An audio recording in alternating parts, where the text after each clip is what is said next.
हमारी धरती पहले ही रहने योग्य समय का 70% हिस्सा खत्म कर चुकी है और इंसानों के पास बचे हैं केवल 30%।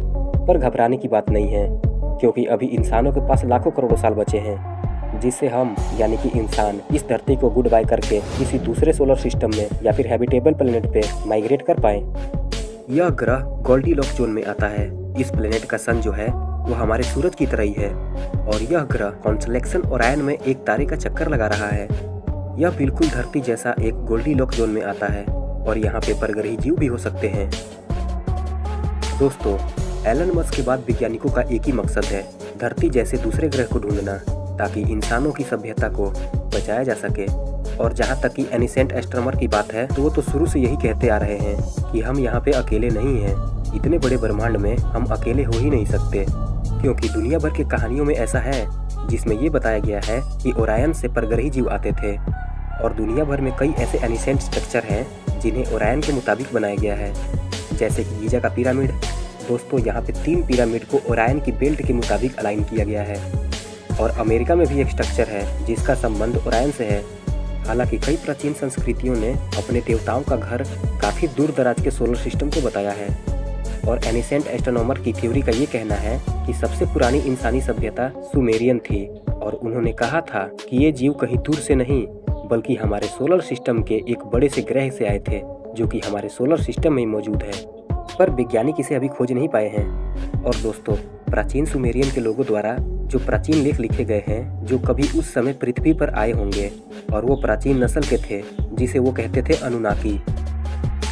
और एस्ट्रोनॉट अनुनाकी को ज़्यादातर परग्रही जीव मानते हैं, जो कि उस समय हमारी धरती पे आए थे और हमारे पूर्वजों में ज्ञान फैलाया था, जीने का जरिया बताया। क्योंकि दोस्तों, अनुनाकी का मतलब ही होता है परग्रही जीव।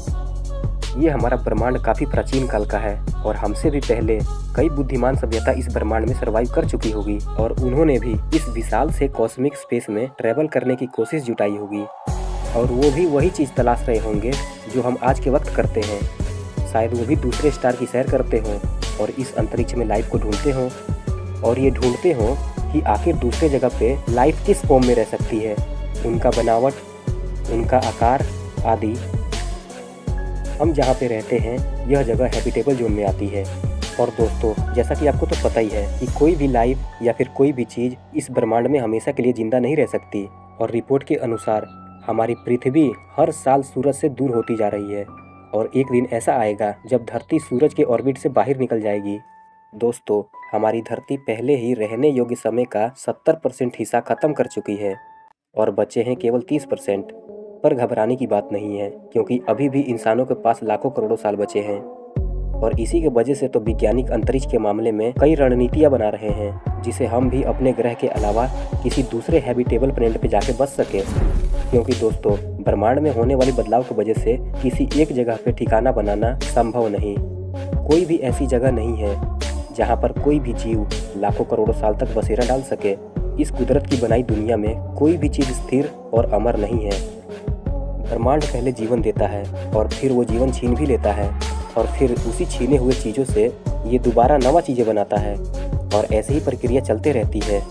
और कोई भी सभ्यता अगर लंबे समय तक रहना चाहती है तो उसे सीखना होगा कि इस कॉस्मिक स्पेस में ज़्यादा रफ्तार से एक जगह से दूसरी जगह पे ट्रैवल कैसे किया जाए।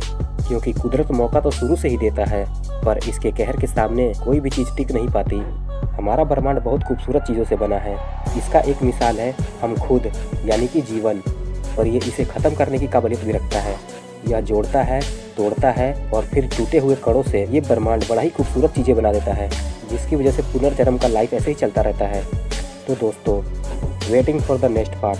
तब तक के लिए चैनल को सब्सक्राइब कीजिए। वीडियो अंत तक देखने के लिए थैंक यू गाइस।